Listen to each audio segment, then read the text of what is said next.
পরিচিত সেই chocolate cake কিন্তু ডিজাইন অন্য রকমের। আজ একটা নতুন ধরনের খুব সুন্দর কেকের ডিজাইন তোমাদের সাথে শেয়ার করেছি। অনেকেই তো চকলেট কেক বানাতে গিয়ে কি ডিজাইন করব খুঁজে পাও না যখন তোমাদের কাছে অর্ডার আসে। খুব সুন্দর একটা কেকের ডিজাইন শেয়ার করে নিচ্ছি। এখানে দেখো এগলেস কেকের অর্ডার ছিল।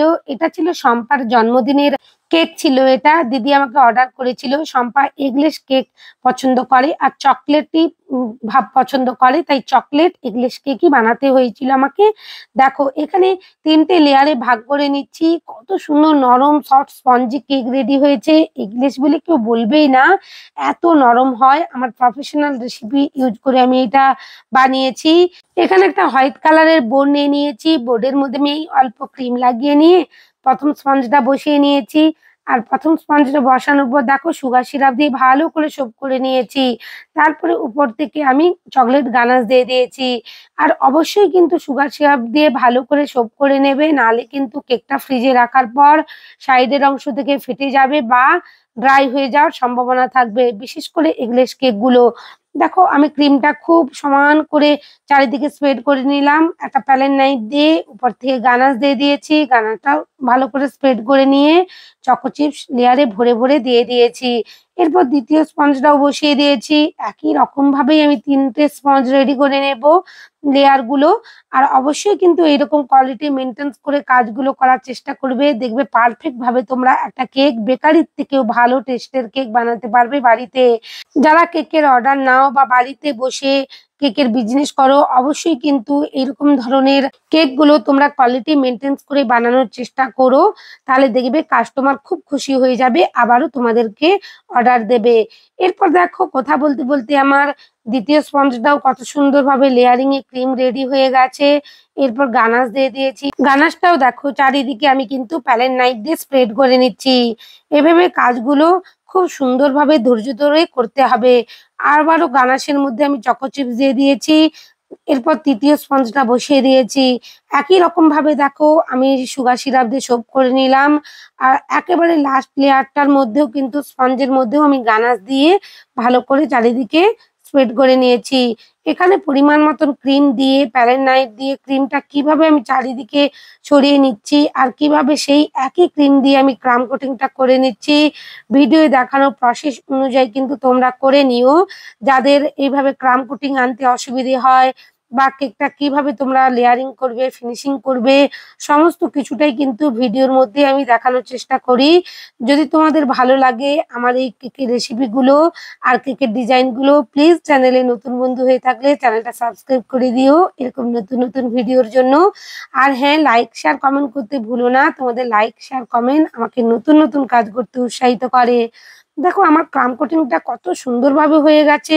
বোর্ডটা কিন্তু অবশ্যই সুন্দর করে মুছে নিতে হবে। আমি ভালো করে ক্লিন করে ফ্রিজের মধ্যে ৩০ মিনিটের জন্য রেখে দিয়েছিলাম কেকটা। বিশেষ করে এগলেস কেকগুলো অবশ্যই কিন্তু ক্রাম কোটিং করে বেশি সময় ৩০ মিনিটই কিন্তু রাখবে ফ্রিজের মধ্যে সেট করতে। তারপরেই কিন্তু অল্প অল্প করে ক্রিম দিয়ে এখানে ফিনিশিংটা করার চেষ্টা করবে, দেখবে পারফেক্ট ভাবে ফিনিশিংটা এসে যাবে।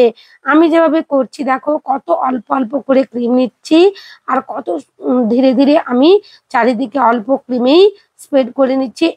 আগে পিছে করছি প্যালেট নাইফটা, যাতে এই অল্প ক্রিমটাই চারিদিকে ছড়িয়ে যায় আর সমানভাবে একটা ফিনিশিং আসে। আমি যতটা মুখে বলে বলার চেষ্টা করছি, বোঝানোর চেষ্টা করছি, ভিডিও দেখে তোমাদেরকে কিছুটা অংশ বুঝেও নিতে হবে। দেখো কত ভালো করে আমার এখানে ফিনিশিং এসেই গেছে।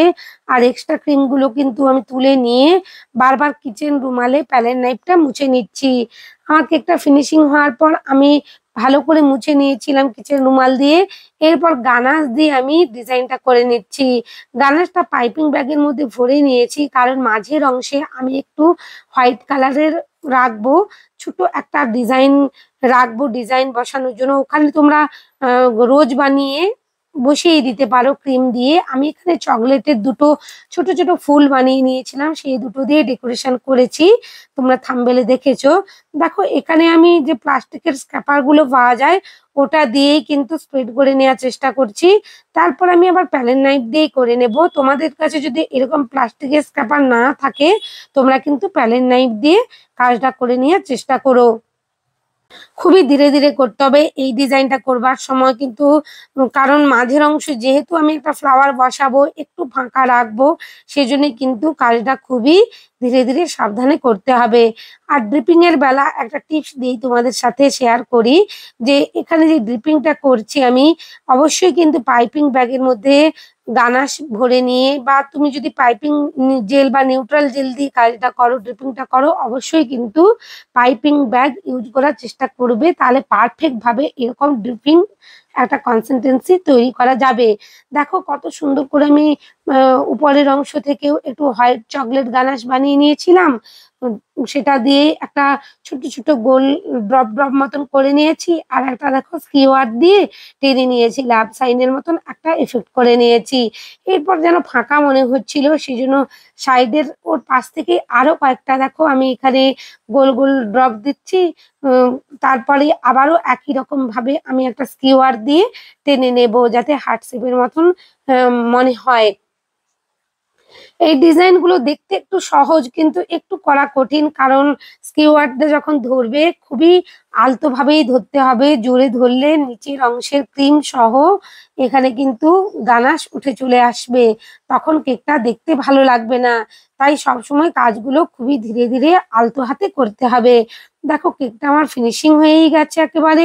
আমি শুধু যে ফ্লাওয়ার গুলো তৈরি করেছিলাম হোয়াইট চকলেট দিয়ে, সেটাই আমি বসিয়ে দেব। হোয়াইট চকলেটের সাথে আমি ইয়েলো ক্যান্ডি কালার মিশিয়ে এরকম দুটো ফ্লাওয়ার বানিয়ে নিয়েছি। খুবই ধীরে ধীরে কিন্তু এখানে বসিয়ে দিচ্ছি দেখো।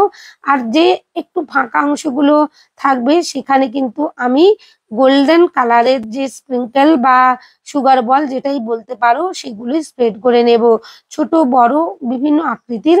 তোমরা কিন্তু এই ফাঁকা অংশটাতে একটা রোজ বানিয়ে বা দুটো রোজ বানিয়েও বসিয়ে দিতে পারো, সেটাও খুব সুন্দর দেখতে হবে।